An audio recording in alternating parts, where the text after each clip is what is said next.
Hello friends, welcome to this video which is also the first video of this channel, and today we are going to talk about what they did not tell you about indefinite articles. I was revising this chapter of articles for my exam that's approaching, and I had but one confusion. In English, there are two groups of articles, the definite and the indefinite. But there's only one definite article, that is the and but there are two indefinite articles, that is a and and. Now I had a confusion. Well, this serves one purpose, but these two serve the same purpose. This has a purpose, but these two have the same purpose. You understand by what I mean? Definite articles, of course, have a purpose, but indefinite article serves one purpose. So why are there two words for it? I had, of course, googled it in disappointment. Of course, I got nothing about it from where I expected, and therefore I decided to actually research and make this video to share the knowledge I found. Before that, let's just review the purpose of these indefinite articles. Well, this is the Wikipedia entry for articles. If you cannot already see that, an article is any member of a class of dedicated words that are used with noun phrases to mark their identifiability.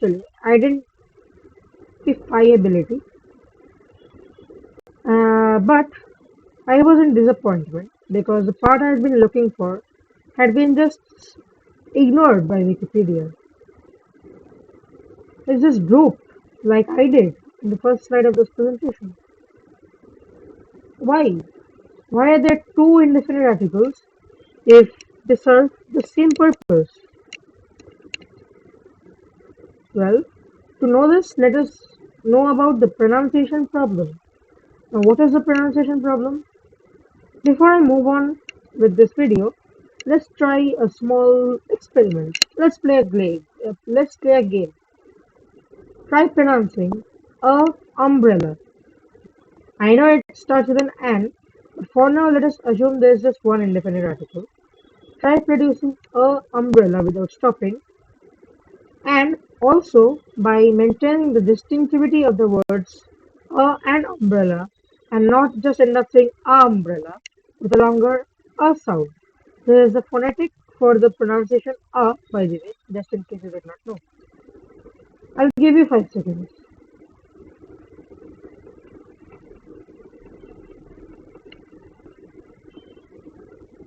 Fail? Not your fault. Like you, many speakers of the English language also had a problem in speaking everything with one indefinite article. Therefore, they thought of seeking ideas from the Scandinavian and the French. Like they always do, English grammar is deeply influenced by the Scandinavian and the French grammar. And this time the French took the lead. How? Let's find out. Well, read this word before the brackets. You might be thinking about liaison, which is two corporates trying to build up a deal, but we are not talking about this. This is not the English liaison, but rather the French liaison. Now, what is a liaison? It is a linguistic phenomenon, but what do we do when we do not know things? Of course, we Google them. So let's Google liaison. Wow, we got this thing. Communication or cooperation which facilitates a close working relationship between people or organizations. Of course, and also the binding agent of the source, I guess. I did not know this before I googled it. But you will get this tiny square. Well, it is tiny compared to this because this is English Google, and this is the French liaison. It's titled French. What could it be? Well, liaison is the pronunciation of the Latin word final consonant immediately before a following vowel sound. And here's the Wikipedia article. If you want to read it, pause the video and read it.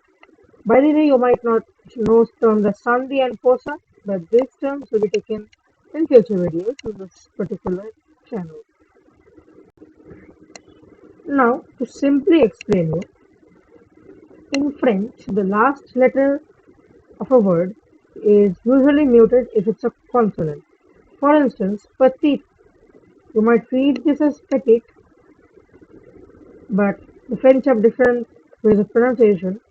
So their T is with a T sound and E is with the O sound, and therefore you might just read it petit. But the correct spelling of petit would be the same thing with an E, which is a feminine form of this very adjective. But what does petit or petite mean? Well, it means small. And the masculine form, which is PETIT, is pronounced as pati. The last T is muted. There are exceptions to this, of course, but mainly in most of the consonants, this muting is practiced. But if the next word begins with a vowel, last consonant is pronounced with the next word. Before this, let me tell you one interesting fact. In English, you have 5 vowels, A, E, I, O, U, right? But in French, there are 6 vowels, A, E, I, O, U, and H. H is a vowel in French, which might sound totally confusing to you, but trust me, it is not because the silent of the H most of the time. For instance, HIVER, which is this word, which means winter, is pronounced as hiver, not hiver. Okay, so back to our topic. If the next word begins with a vowel, the last consonant of the previous word is pronounced with the next word. For instance, il est enseignant. A sentence meaning he is a teacher is pronounced like il est enseignant. You get it? This T is pronounced with the next word. It is pronounced like il est enseignant. Now why it is done? This is to provide ease of pronunciation in the French language. This linguistic phenomenon is termed as liaison. Now, the experiment we did. Ape or umbrella. It is tough to pronounce, but if we pronounce an ape and we do so quickly and fluently, we end up saying an ape. This sounds normal, right? An ape. But it is pronounced like an ape. A ape. Why? This is the influence that liaison had. Not only liaison, French also used consonants to provide ease of pronunciation in several other cases. For instance,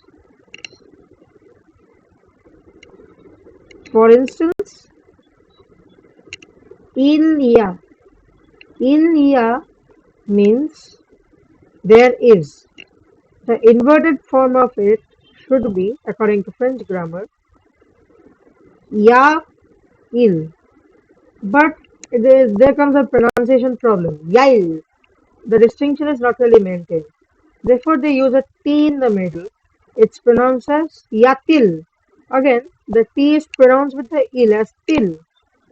So these influences had been put on the English as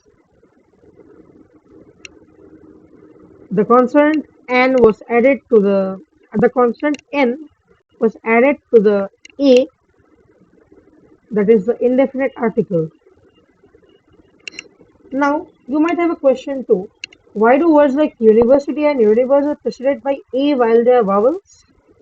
Well, school taught you something like vowel sounds. But if my explanation of vowel is true, which is by the way according to linguistics, what are these vowel sounds? I mean, all and has to provide is ease of pronunciation, right? Well, as earlier explained, the A or and separation exists for ease of pronunciation. But saying a universe is good enough just with the A. A universe. I'm not really stopping. A universe and universe are still identifiable and distinct. But if I say an universe, it becomes almost an interruption, doesn't it? An universe becomes an interruption while saying the fluent English.